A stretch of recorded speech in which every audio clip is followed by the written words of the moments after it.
दिन की कार्यवाही में सदन में पहले प्रश्नकाल और फिर शून्यकाल हुआ। गवर्नर के अभिभाषण पर चर्चा और प्रश्नकाल के दौरान विधायकों ने अपने अपने क्षेत्र से जुड़ी समस्याओं को सदन में उठाया। जुलाना से कांग्रेस एमएलए विनेश फोगाट ने कहा कि उनके क्षेत्र में लड़कियों के लिए उच्च शिक्षा का बंदोबस्त नहीं है। इस पर शिक्षा मंत्री महिपाल ढांडा ने कहा कि 2 किलोमीटर दूरी पर ही लड़कियों का कॉलेज है, वहाँ सीटें खाली पड़ी हुई हैं। अध्यक्ष जी, प्रश्न नंबर संख्या 25।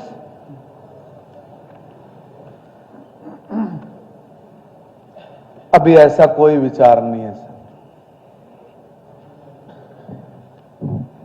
मुझे पता था सर आपका जवाब यही आने वाला है, लेकिन मैं जुलाना विधानसभा से आती हूँ और मैं एक लड़की होने के नाते मैं जब भी लड़कियों से मिलती हूँ, क्योंकि लड़कियां मेरे को ओपनली बोल पाती हैं और मैं भी उनकी भावनाओं को अच्छे से समझ पाती हूँ, तो जब भी मैं गाँव में जाती हूँ, गाँव में लड़कियों की एक ही डिमांड होती है कि खेलों के लिए अच्छी सुविधाएं हमें दिलवाएं और पढ़ाई के लिए, क्योंकि ग्रामीण क्षेत्र है तो जो माँ बाप हैं लड़कियों के लिए। मैं मुख्यमंत्री जी से भी और शिक्षा मंत्री जी से भी मैं अनुरोध करूंगी कि मैं अगर उस जुलाना विधानसभा में एक लड़की एक खिलाड़ी बन के आई है तो कम से कम लड़कियों को हम इतनी हायर एजुकेशन अगर देने की अगर कष्ट करेंगे तो आपका भी भला होगा और मेरे को भी खुशी होगी कि हमने लड़कियों के लिए कुछ किया है। इसके बाद सीएम नायब सिंह सैनी ने कहा कि 1 किलोमीटर दूर एक इंटर कॉलेज है, वहाँ भी सीटें खाली पड़ी हैं। पहले इन्हें भरने में सभी सदस्य मदद करिए, उसके बाद जो भी जरूरत होगी उसे पूरा किया जाएगा। अध्यक्ष जी, मैं बताना चाहता हूँ आदरणीय मंत्री जी ने, क्योंकि हमारी गौरव हैं, खिलाड़ी रही हैं, देश का नाम ऊंचा किया है। जो माननीय मंत्री जी ने कहा है कि एक तो 2 किलोमीटर के ऊपर हमारा राजकीय महाविद्यालय जुलाना में है, जिसके अंदर 161 सीट खाली पड़ी है। माननीय मंत्री जी का यही आग्रह था कि बेटियों को जरूर प्रेरित करना चाहिए कि आप एडमिशन लें। दूसरा मैं आपको बताना चाहता हूं, माननीय एक मिनट जी। दूसरा, जब खाली इतनी सीटें पड़ी हैं, मात्र जुलाना से 17 किलोमीटर की दूरी पे, हम 20 किलोमीटर की दूरी पे कह रहे हैं, 17 किलोमीटर की दूरी पे इंडस डिग्री महाविद्यालय कनीना में है माननीय अध्यक्ष जी, जिसके अंदर 300 सीटें इसमें खाली पड़ी हैं। यहाँ एडमिशन हो।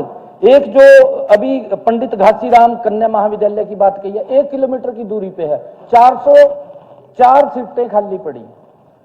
अभी इतनी सीटें खाली पड़ी हैं। मेरा आग्रह सभी विपक्ष के सभी महानुभाव से निवेदन है कि आप जरूर ये प्रेरित करें कि बच्चियों को भी आप एडमिशन लें, उसके अंदर कहना चाहिए आपने, पक्ष वाले भी करें। हाँ। पानीपत से बीजेपी के विधायक प्रमोद विज ने शहर के 2 अस्पतालों का मुद्दा उठाते हुए कहा कि उन्हें मरीज रेफर करने में मिलीभगत हो रही है, इसकी विजिलेंस जांच होनी चाहिए। इस पर सीएम ने भरोसा दिया कि इसकी जांच कराएंगे। महोदय, माननीय मंत्री जी का धन्यवाद करना चाहूंगा कि उन्होंने बड़ा विस्तृत जानकारी दी है, लेकिन एक बात की तरफ ध्यान दिलाना चाहूंगा कि पानीपत का सिविल हॉस्पिटल जो है, जो जनरल हॉस्पिटल बना था 1969 में, बहुत पुराना हॉस्पिटल था, उसी में ईएसआई को जगह दे दी गई। लेकिन हमारी पिछली सरकार ने, मनोहर लाल जी ने पानीपत को एक बहुत बड़ी सौगात दी, एक बहुत बड़ा सिविल हॉस्पिटल नया बनाया गया, और जो पुराना सिविल हॉस्पिटल था उसकी बिल्डिंग तोड़कर अब सरकार ने वहां पे एक मदर एंड चाइल्ड हॉस्पिटल बन रहा है, जो अगले 3 महीने में चालू हो जाएगा। इसके लिए मैं सरकार का धन्यवाद करना चाहूंगा, क्योंकि पानीपत में सबसे ज्यादा डिलीवरी 41 डिलीवरी पर डे होती है, तो इसकी व्यवस्था की गई है। लेकिन ईएसआई हॉस्पिटल अभी भी पुरानी जगह जर्जर बिल्डिंग के अंदर है, जो कभी भी गिर सकती है। मेरी प्रार्थना यह है कि जो पहले मैं गैर का प्रश्न था, उसका जवाब मंत्री ने दिया कि अभी कोई योजना नहीं है, तो तुरंत हमें कोई ना कोई जगह पे हॉस्पिटल बनाना पड़ेगा। पानीपत औद्योगिक नगरी है, लाखों वर्कर वहां काम करते हैं और बिल्डिंग गिरने वाली है, उसका डेली बेस के ऊपर मेंटेनेंस करवाया जा रहा है। और इसके लिए एक प्रावधान और भी है कि ईएसआई हॉस्पिटल को एचएसवीपी ने सेक्टर 24 में और सेक्टर 29 पार्ट 1 के अंदर 2-2 एकड़ जगह अलॉट की हुई है, मार्क की हुई है। मेरी प्रार्थना है कि उसका हॉस्पिटल का निर्माण तुरंत से तुरंत किया जाए। दूसरा यह कि माननीय मंत्री जी ने बहुत डिटेल में जब बताया कि अभी 21 हॉस्पिटल पैनल के ऊपर हैं, जिन्हें लगभग 1450 केसेस रेफर किए गए, लेकिन अभी इनमें से 11 हॉस्पिटल्स को जो केसेस दिए गए, उसमें से 5 हॉस्पिटल्स को केस देने ही बंद कर दिए हैं। ये राजनीति लोकल लेवल में कर्मचारियों की चल रही है। और सबसे बड़ी अलार्मिंग बात यह है कि कुछ हॉस्पिटल के कर्मचारी और वहां के कर्मचारी जो हैं ईएसआई की मिली भगती है। मैं आपकी जानकारी में डालना चाहूंगा मंत्री जी, वहां जीएस हॉस्पिटल 2 साल में 1275 केस उनको दिए गए, रेफर किए गए। छावड़ा हॉस्पिटल 2339 केस इनको रेफर किए गए और इनको 5 करोड़ 27 लाख से ज्यादा की पेमेंट की गई है, जिसका ये हॉस्पिटल और खुद डॉक्टर नहीं है, इट्स ए प्योर बिजनेस। और अभी अभी उसने लेटेस्ट एक और हॉस्पिटल मैक्स प्लस के नाम से रजिस्टर करवा लिया और उसके भी केस मिलने उसको शुरू हो गया है। और मैक्स प्लस जो है, it has nothing to do with the Max chain hospital, ये लोगों को बदलवाने के लिए उसने हॉस्पिटल का नाम मैक्स प्लस रखा। मेरा आग्रह है, एक मिनट में अभी आग्रह पे तब आऊंगा, विषय बता दूं 1 मिनट के लिए। Apex hospital, he is not a doctor और उसको 2203 केस दिए गए और 15 करोड़ 20 लाख की पेमेंट दी गई है। मेरी प्रार्थना यह है कि आई नीड ए विजिलेंस जांच, इसकी जांच की जाए। हॉस्पिटल जो डाटा दे रहा है मैं उससे टोटली डिससेटिस्फाइड हूं। वो गलत डाटा दे रहे हैं, कभी उनसे पूछते हैं जाके तो उनको रजिस्टर नहीं मिलता, कभी कहते हैं आग लग गई थी। मेरी प्रार्थना है विजिलेंस जांच की जाए और इसका एक तरीका ये जरूर अपनाया जाए कि जिन हॉस्पिटल को पेमेंट की गई है उनसे ये सूची ली जाएगी, उन्होंने उनकी लिस्ट क्या पेशेंट की, क्या वो पेशेंट की लिस्ट ईएसआई हॉस्पिटल की लिस्ट से टैली करती है या नहीं करती है। विजिलेंस जांच जरूर की जाए और एक ईएसआई हॉस्पिटल जरूर बनाया जाए। माननीय अध्यक्ष जी, माननीय विधायक जी ने जो क्वेश्चन रेज किया है, क्योंकि इनकी पीड़ा है वहाँ पर जो पैनलिस्ट हॉस्पिटल है उसके ऊपर इन्होंने बात कही है कि उसकी जांच कराई जाए, उसमें कहीं ना कहीं गड़बड़ है। पहले तो मैं, क्योंकि जो विधायक जी ने कहा है कि जो पैनलिस्ट हॉस्पिटल है जरूर हम उसकी जांच कराएंगे और वो देखेंगे कि गलत किसी का ना हो, परंतु जो पैनलिस्ट हॉस्पिटल हैं माननीय अध्यक्ष जी, लगभग 34 करोड़ रुपया हमने उनको इलाज का दिया है। हॉस्पिटल बनाने की बात है, क्योंकि वहाँ पर 8.5 एकड़ लैंड है और हम वहाँ पर ये ईएसआई का एक हॉस्पिटल बना हुआ है, चल रहा है, परंतु उसका एक ब्लॉक और भी वहाँ बनाएंगे। वो भी मैं आज ये बात बोलता हूँ, क्योंकि वहाँ पर जो कर्मचारी हैं और वहाँ पर जो श्रमिक लोग हैं वो इतने ज़्यादा संख्या में हैं पानीपत के अंदर, क्योंकि उनको आवश्यकता है एक अच्छे हॉस्पिटल की और वहाँ जरूर उसकी पूरी प्रपोजल तैयार करके वो हॉस्पिटल बनवाएंगे। इसके बाद अम्बाला से कांग्रेस विधायक पूजा चौधरी ने सरकार से पूछा कि महिलाओं को 2100 रुपए कब मिलेंगे। विधायक पूजा चौधरी को जवाब देते हुए मंत्री कृष्ण बेदी ने कहा कि मामला विचाराधीन है। इस पर पूजा चौधरी ने कहा कि सरकार अपने वादों को मामला बता रही है, मुझे पक्की तारीख बताइए कि किस दिन से मिलने लगेंगे। इस पर कृष्ण बेदी ने कहा कि पहले वे बताएं कि जिन राज्यों में कांग्रेस की सरकार है वहाँ खटाखट मिले क्या। इसको लेकर सदन में थोड़ी देर हंगामा भी हुआ। श्रीमती पूजा, प्रश्न संख्या 31। माननीय अध्यक्ष जी, श्रीमती पूजा जी ने जो सवाल किया है कि लाडो लक्ष्मी योजना के तहत राज्य की महिलाओं को प्रति माह तक वितरित किए जाने की संभावना है, तो ये हमारा जो प्रस्ताव है, हमारा जो घोषणा पत्र में ये बात थी, वो विचाराधीन है और हमारी सरकार जल्द ही इस पर निर्णय लेगी। अध्यक्ष महोदय धन्यवाद। मुझे बहुत हैरानी हो रही है इस तरह का जवाब इस सदन में दिया जाएगा। ये गंभीरता है सरकार की। हमारी हरियाणा की आबादी, आधी आबादी मातृशक्ति के प्रति चुनाव के समय पहला संकल्प लिया गया था। प्रत्येक महिला के प्रति उन्हें आर्थिक सहायता देने की बात की गई थी और आज तक वो मामला कहा जा रहा है, इसको योजना को विचाराधीन है। ये नीति बना रही है सरकार। जिसके फॉर्म छप चुके थे, जिसके फॉर्म बांटे जा चुके थे, भरे जा चुके थे, पहली किस्त दी जा चुकी थी, वो मामला 5 महीने बाद भी एक मामले के रूप में विचाराधीन है। मेरा ये स्पष्ट सटीक प्रश्न है, किस तारीख को इस योजना को लागू किया जाएगा? माननीय अध्यक्ष जी, ठीक है, ठीक है। गीता जी आपकी बात का जवाब देंगे। आपकी बात का जवाब देंगे। परंतु मैं अध्यक्ष जी सदन के माध्यम से मैं माननीय सदस्य को एक बात कहा है कि मामला विचाराधीन है, सरकार उस पर चिंता भी कर रही है, योजना भी बना रही है और हमारी सरकार की गंभीरता पर आपको चिंता करने की जरूरत नहीं है। ये नायब सिंह सैनी जी की जो गारंटी है ना, ये गारंटी ही गारंटी है। और रही दूसरी बात, वैसे तो देश में कहीं बची नहीं है, परंतु जहां जहां कांग्रेस की सरकार है वहां जो जो गारंटी है, और मैं तो पूजा जी को कहना चाहता हूं, हिमाचल तो बिल्कुल बॉर्डर पे है, भाई वरुण जी वहां से सांसद है, सारा पैरेलल है बॉर्डर हिमाचल के। एक बार एक कदम पलट के हिमाचल में भी जाकर देख लेना कि 2.5 साल पहले उन्होंने महिलाओं को क्या कहा था, खटाखट। वो खटाखट कभी आएगी कि नहीं? ऐसे ही तेलंगाना में क्या क्या आए थे, ऐसे ही कर्नाटक में क्या क्या आए थे। चलिए, कोई चर्चा नहीं है, ठीक है, वहां की बात नहीं करेंगे।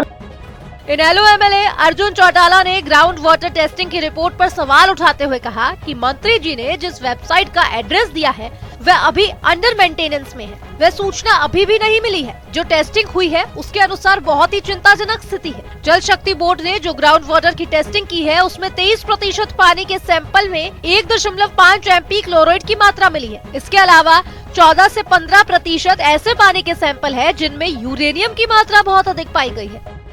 सर, ये आज मेरे ख्याल से कोई भी ऐसा विधायक नहीं होगा जो इस बात में हाँ ना भरे, क्योंकि जब हम हल्के में जाते हैं, कहीं बैठने जाते हैं, तो एक बात सामने आती है कि जी कैंसर की बीमारी बहुत ज्यादा फैल रही है। तो इसका सर एक डायरेक्ट कोरिलेशन है। मैं कुछ सरकार की निंदा नहीं करना चाहता, लेकिन सर मैं ये बात जरूर आपके सामने लाना चाहता हूं कि ये बहुत गंभीर मामला है। ना केवल इसकी टेस्टिंग पर ध्यान दिया जाए, पानी की टेस्टिंग पर पर्याप्त एक प्रॉपर फ्रेमवर्क बना के एक ऐसा तरीका लाया जाए जिससे घग्गर के अंदर और नहरों के अंदर जो यूरेनियम की मात्रा बढ़ती जा रही है इसको भी घटाया जाए, और साथ ही साथ जो फ्लोराइड है पानी के, सप्लीमेंट्री जरूर पूछें। सप्लीमेंट्री सर इसके अंदर मैंने ये दिया है कि अलग अलग डिपार्टमेंट्स के साथ मिलकर के क्या ये जो टेस्टिंग है क्या उनके साथ कोरिलेट करके इसको पब्लिश किया जाता है या इंडिविजुअली पब्लिश किया जाता है? माननीय अध्यक्ष महोदय, जो माननीय सदस्य ने प्रश्न पूछा है इसमें रानिया निर्वाचन क्षेत्र के अंदर पूछा है इन्होंने। रानिया निर्वाचन क्षेत्र में 72 गांव और 25 ढाणियां हैं। इन गांवों में 48 नहर आधारित जल आपूर्ति योजनाओं द्वारा और 38 ट्यूबवेल आधारित जल आपूर्ति योजनाओं के माध्यम से पेयजल आपूर्ति की जा रही है, जिनमें से 35 ट्यूबवेल आधारित जल आपूर्ति योजनाएं अब तक संबंधित ग्राम पंचायतों को सौंप दी गई है। इसमें हम जो आपने इन्होंने कहा है कि सैंपल की जहाँ तक बात की है, हमने वहाँ सैंपल भराने का काम किया है और इसमें टोटल 765 सैंपल हमने इसके अंदर लिए गए हैं पिछले 3-4 सालों के अंदर, जिसमें 39 सैंपल फेल हुए हैं। और जो 39 सैंपल फेल हुए हैं जिन जिन ट्यूबवेलों के, उसमें उसको भी हम नहर आधारित करने का काम कर रहे हैं। और उसमें जो ट्यूबवेल से जो पानी आता है और उसमें अगर टीडीएस ज़्यादा पाया जाता है तो उसको हम नहर में मिला करके देते हैं। नहर में मिला करके उससे वो टीडीएस वो कम हो जाता है उससे। और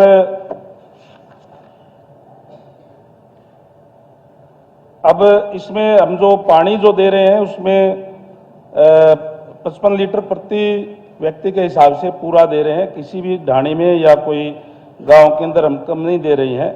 ये ठीक है कि जहाँ कोई जो ट्यूबवेल की जो बात इन्होंने कही है कि जो ट्यूबवेल का जो टीडीएस जहाँ ज़्यादा आता है उसके अंदर हमने जो 24 ट्यूबवेल ऐसे थे जिसमें से कुछ इसमें जो दिक्कत थी उनमें से अब उनको 4 को हमने नहर आधारित पे ले लिया गया उसमें से, और 7 को प्रवृत्त करने का काम चल रहा है। 13 जो नलकूप का आधार जो इनमें जो चल रही है उसमें पानी अब जो है वो ठीक है, उसमें कोई ज़्यादा वो नहीं है, क्योंकि जो ऊपर का जो पानी आता है जिस ट्यूबवेल से उसमें पानी के अंदर ये दिक्कत पाई जाती है। जो डीप ट्यूबवेल होते हैं उसके अंदर पानी जो है ये ठीक ठाक इसके अंदर जो मिलता है। सर मेरा ये सवाल ही नहीं था, सप्लीमेंट्री तो मेरा ये था, क्या और विभागों के साथ मिल करके क्या उनके साथ कॉपरेशन के अंदर आकर के क्या तब ये रिपोर्ट बनाई जाती है? क्योंकि अभी अभी जैसे कि मंत्री जी ने जो अपनी खुद की रिपोर्ट दी है वो ये है 735 में से 49 सैंपल्स फेल हुए हैं, जबकि सेंटर की रिपोर्ट और कुछ कहती है, जबकि central board of water manage की रिपोर्ट और कुछ कहती है। तो मैं तो यही जानना चाहता हूं कि भी सरकार क्या इन एजेंसीज के साथ, सेंट्रल एजेंसीज के साथ, क्या इनके साथ मिलकर के प्री रिपोर्ट्स बनाती है? क्योंकि जी अगर मैंने ही रिपोर्ट बनानी है और कल को खराब रिपोर्ट आए तो मेरे ऊपर ही अगर कार्रवाई होनी है तो मैं खराब रिपोर्ट क्यों बनाऊंगा? मैं तो बढ़िया रिपोर्ट बनाऊंगा। तो मैं ये जानना चाहता हूं कि भाई आप इनके साथ मिलकर के कर रहे हैं, और अगर आप नहीं कर रहे तो फिर क्यों नहीं कर रहे? अध्यक्ष महोदय, हमारे डिपार्टमेंट की अपनी जो लैब है वो हर जिले के अंदर है। एक लैब करनाल के अंदर स्टेट लेवल की है और 21 लैब डिवीजन लेवल पे हर जिले के अंदर अलग से है। 23 लैब हमारी जो है वो एसडीओ लेवल पे भी जो है वो प्रदेश के अंदर है, उसी के अंदर हम वो जांच करते हैं। साड़ौरा से कांग्रेस विधायक रेणुबाला ने स्कूलों में गरीब बच्चों को छात्रवृत्ति देने का मुद्दा उठा लिया। रेणुबाला ने सदन में सवाल उठाया कि गरीब बच्चों को 2-2 साल तक छात्रवृत्ति नहीं दी जाती है। वह बच्चे ग्रेजुएट करके कॉलेज से भी निकल जाते हैं। जो प्राइवेट कॉलेज है वहाँ मोटी फीस ली जाती है। गरीब बच्चे जब फीस नहीं दी जाती तो उनकी डिग्रियां रोक ली जाती है। इस पर शिक्षा मंत्री महिपाल ढांडा ने बताया कि सरकार लगातार छात्रवृत्ति दे रही है। अगर किसी छात्रों को छात्रवृत्ति नहीं मिली है तो वे मुझे लिख कर दे सकते हैं। अध्यक्ष महोदय जी, मैंने प्रश्न पूछा था कि जो महाविद्यालय हैं उनमें जो छात्रों को छात्रवृत्ति मिलती है वो बंद करने के कगार पर सरकार ने कर दी है, और माननीय मंत्री जी ने जवाब दिया कि नहीं श्रीमान जी, जो गरीब परिवारों के छात्र हैं उनको छात्रवृत्ति ऐसे ही दी जाती है। लेकिन मैं आपके माध्यम से मंत्री जी को बताना चाहूँगी कि जो हमारे कॉलेज में महाविद्यालयों में हमारे गरीब बच्चे पढ़ते हैं उनको 2-3 साल तक भी ये छात्रवृत्ति नहीं दी जाती। इतने में हमारे वो गरीब बच्चे ग्रेजुएशन करके कॉलेज से पास भी उनको छात्रवृत्ति नहीं दी जाती। रही बात प्राइवेट कॉलेजों की, जिनमें हमारे बच्चे पढ़ते हैं उनसे मोटी फीस वसूली जाती है प्राइवेट कॉलेजों से, और जबकि वो बच्चे फीस ना भर पाते हैं उसकी वजह से उनकी डिग्री वो रोकी जाती है। सरकार एक तरफ तो डंडोरा पीटती है कि गरीब बच्चों को छात्रवृत्ति दी जाती है, उनको पढ़ाने की जो सहूलियत है वो दी जाती है, लेकिन कहाँ सहूलियत मिल रही है गरीब बच्चों को? आज तक भी मेरे पास भी कई सारे ऐसे बच्चे आते हैं जो कॉलेज के भी हैं, स्कूल के भी हैं, वो कहते हैं कि हमारी छात्रवृत्ति जो स्कॉलरशिप है वो दी नहीं गई। तो बच्चे जो गरीब लोग हैं वो उस छात्रवृत्ति से अपने कॉलेज की फीस, अपनी सुविधा मुहैया कराने के जो काम है वो करवा सकते हैं। और रही बात अध्यक्ष जी स्कूलों की, स्कूलों का भी यही मामला है। जो गरीब बच्चे पढ़ते हैं उनको 2-3 साल तक छात्रवृत्ति नहीं दी जाती, जिससे गरीब बच्चे उस छात्रवृत्ति की जो योजना चलाई हुई है सरकार ने उससे अपनी फीस भर सकते हैं, अपनी वर्दी सिलवा सकते हैं, अपनी जरूरत का सामान मुहैया करा सकते हैं। लेकिन सरकार एक तरफ कहती है कि हम गरीब बच्चों को सप्लीमेंट्री तक रही है। तो मेरा आपके माध्यम से मंत्री जी से यही प्रश्न है, यही पूछना चाहती हूँ और मैं मांग भी यही करती हूँ मंत्री जी कि आप गरीब बच्चों की जो छात्रवृत्ति चलाई हुई है वो सुचारू रूप से, चाहे वो कॉलेज की बात हो चाहे वो स्कूल की बात हो, ऐसे ही निरंतर चलाते रहें और हर साल गरीब बच्चों को वो छात्रवृत्ति दें, जिससे उनका सरकार के माध्यम से वो अपनी फीस भर सके और अपने काम कर सके, और गरीब बच्चों की जो एजुकेशन है वो एजुकेशन लेके अच्छे काम कर सके। माननीय सदस्य महोदय ने जो सवाल पूछा है मैंने उसका जवाब दिया है। अगर कोई ऐसा मामला माननीय सदस्य के संज्ञान में है कि रुकिए ना, पहले सुन तो लीजिए ना। अगर कोई ऐसा मामला संज्ञान में है कि किसी छात्र को छात्रवृत्ति नहीं मिली तो वो मुझे बता देंगे, मुझे लिखित में दे देंगे। ठीक, मुझे लिखित में दे देंगे। एक चीज तो हो सकती है, एक चीज तो हो सकती बंद नहीं हुई है, वो 2 दिन आगे पीछे हो जाए, इससे ज्यादा में आप लिखित में भेजिए। होडल से बीजेपी विधायक हरिंदर सिंह ने शून्यकाल में औरंगाबाद को उप तहसील बनाए जाने का मुद्दा उठाया। उन्होंने कहा कि जब मुख्यमंत्री यहां दौरे पर आए थे तो उन्होंने ये घोषणा की थी। मेरी सरकार से मांग है कि इस पर अमल किया जाए। दूसरा, मेरा क्षेत्र कृषि पर आधारित है, लेकिन यहाँ नहरों से पानी टेल तक नहीं पहुँच पा रहा है। मेरा क्षेत्र ब्रिज भूमि का क्षेत्र है, यहाँ लाखों श्रद्धालु आते हैं, इसलिए यहाँ पर ब्रिज विकास बोर्ड बनाया जाए। सबसे पहले तो मैं आपको धन्यवाद देना चाहता हूं कि आपने मुझे 0 ओवर में बोलने का समय दिया। आदरणीय अध्यक्ष महोदय, मैं आपके माध्यम से सरकार से जानना चाहता हूं और पूछना चाहता हूं, क्योंकि मेरी सरकार ने वैसे तो मेरे होडल विधानसभा के अंदर विकास के अनेकों कार्य किए हैं। उसके लिए मैं माननीय मुख्यमंत्री जी को, माननीय सरकार को बहुत बहुत बधाई देता हूं। मेरे क्षेत्र की कुछ छोटी छोटी सी समस्याएं हैं, मैं वो सब आपके सामने सरकार को बताना चाहता हूं। आदरणीय मुख्यमंत्री जी जब पहली बार मुख्यमंत्री बने तो गांव औरंगाबाद के अंदर गए थे, तो उन्होंने वहां पर औरंगाबाद को एक उप तहसील बनाने की घोषणा की थी। लोगों के जो उन्होंने निवेदन किया था उसके ऊपर, तो मेरी सरकार से प्रार्थना है इस मांग को मेरी को आगे बढ़ाया जाए। दूसरा, मेरे जो क्षेत्र है पूरा क्षेत्र कृषि पर आधारित है।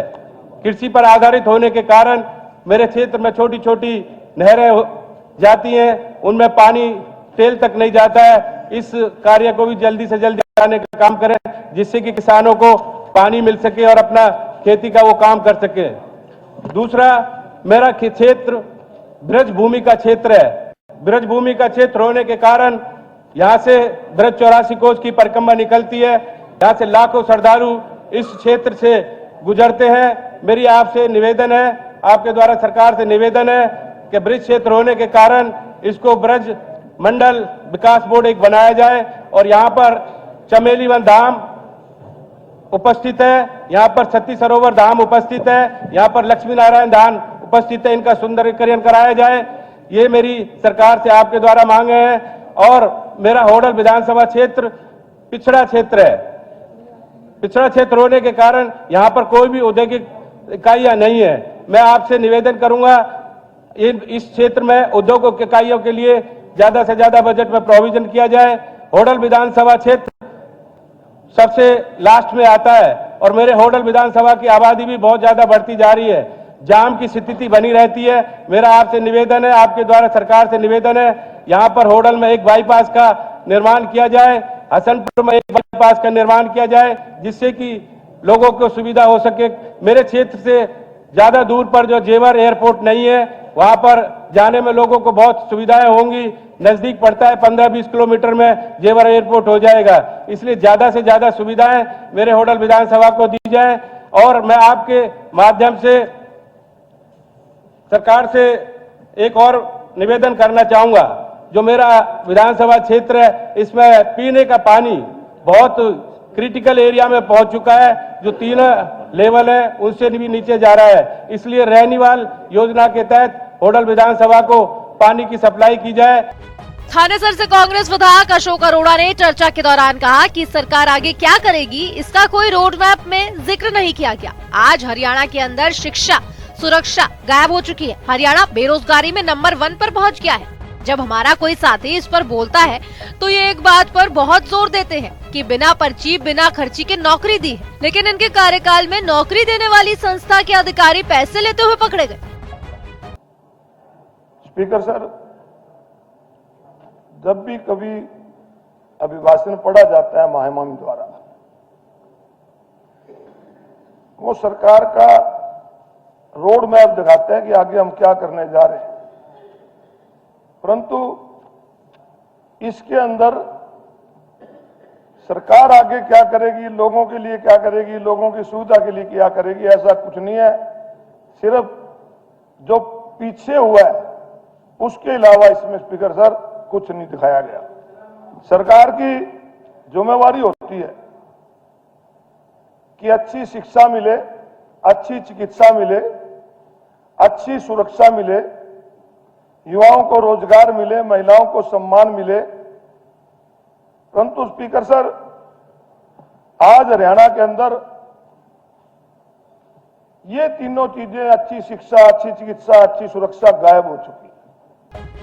बादली से कांग्रेस विधायक कुलदीप वत्स ने चर्चा करते हुए कहा कि हरियाणा में जो सरकार है वह किसानों की किसानी खा गई, युवाओं की जवानी खा गई। रो रो कर कहता है हमारा प्रदेश की लहलाती धरती की रवानी खा गई। फिर भी ये 10 साल से विकास के ढोल पीट रहे हैं। इस पर शिक्षा मंत्री महिपाल ढांडा ने कहा कि ये मेरे बहुत अच्छे दोस्त हैं, लेकिन इनका हाल भी वही है, राहुल गांधी जैसा।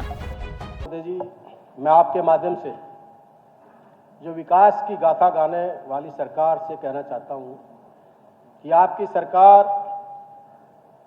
वो सरकार है जो किसान से किसानी खा गई, युवाओं की जवानी खा गई, खिलाड़ियों की निशानी खा गई, रो रो कर कहता है हमारा प्रदेश, लहलाती धरती की रवानी खा गई। ये वो सरकार है। 10 साल जिन्होंने जो आप विकास के ढोल पीट रहे हो, आपकी सरकार की शिक्षा नीति और रोजगार की बात करूं, उस शिक्षा नीति की जहां 281 सरकारी कॉलेज जिनमें 7886 स्वीकृत पदों से में से 4465 लेक्चरर पद खाली पड़े हैं। प्राइमरी स्कूल से लेकर जूनियर इंटरमीडिएट तक स्कूलों में हजारों शिक्षक पद खाली पड़े हैं। 97 एडेड कॉलेज जिनमें 39 प्राचार्य पद खाली पड़े हैं। डांडा साहब, किस शिक्षा और रोजगार की नीति की बात करते हो? जेबीटी कोर्स आपकी सरकार ने बंद कर दिया। कॉलेजों में दाखिले घट के 5.5 लाख से अधिक बच्चों ने अपनी पढ़ाई छोड़ दी। 10 साल में बेरोजगारी 3 गुना ज्यादा बढ़ गई। स्पीकर साहब, ये जो बात करते थे खर्ची और पर्ची की, आपकी सरकार की शिक्षा गुणवत्ता सुधारने की बात करती है, लेकिन सच्चाई तो ये है डबल इंजन की सरकार का शोर मचा है। शिक्षा का चक्का जाम, शिक्षा का चक्का जाम। बच्चे छोड़ रहे हैं पढ़ाई, सुनो, बच्चे छोड़ रहे हैं पढ़ाई, मंत्री जी को कर रहे हैं आराम। और भर्ती नहीं, टीचर नहीं, बस जुमलों की बौछार। यही है तुम्हारी ट्रिपल इंजन की सरकार। और बता, ठीक है? और शिक्षा और बेरोजगारी, सरकारी और बेरोजगारी के आंकड़े भयानक है। सच्चाई तो ये है, युवाओं की शिक्षा पर ताले लगे हैं, उन्हें नशे और अपराध बड़े दुख का विषय है। आज प्रदेश का युवक नशे और अपराध की तरफ जा रहा है। ये 10 साल जो आपने युवाओं को बेरोजगार किया है, उसका परिणाम है। आप बात करते हो ये जो मधुशाला आपने खोली है, आप रुक जाइए। बीच में अच्छी तैयारी करके बोल रहे हैं, कविताएं भी अच्छी हैं। बीच में सरकार के वादे और इरादे दोनों बेदम हैं। सरकार महिलाओं की सुरक्षा और सम्मान देने की बात करती थी, पढ़े लिखों को रोजगार देने की बात करती थी। कुलदीप जी, अगर इधर देख के बोलो अच्छा, तो कमेंट्री कम होगी। Okay sir. उधर देख के जुमले और भ्रष्टाचार ज्यादा होगी। जुमले और भ्रष्टाचार की बात करते, जुमले और भ्रष्टाचार। मंत्री जी कुछ कहना कुलदीप जी हमारे बड़े अच्छे दोस्त हैं, भाई हैं। अब आप ये सोचते होंगे भैया हम उनको क्यों टोका टाकी कर रहे हैं? सीधा फायर इधर करो। आपने कहा इधर करो, तो हम लोग चुपचाप सुनेंगे। बहुत अच्छी तैयारी के साथ है, मगर गड़बड़ एक की है। ठीक है, वो जैसे राहुल गांधी जी भाषण देते ना, सारे करे किराए पर मोदी की तरह ऐसे नहीं करता। मैं नजर मिला के बात करता हूँ, नजर चुरा के बात नहीं करता। यह बजट सत्र 28 मार्च तक चलेगा। मुख्यमंत्री नायब सिंह सैनी 17 मार्च को बतौर वित्त मंत्री अपना पहला बजट पेश करने जा रहे हैं। संभावना है कि 1.95 लाख करोड़ रुपए का बजट पेश किया जाएगा। प्रोग्रामिंग डेस्क, जनता टीवी।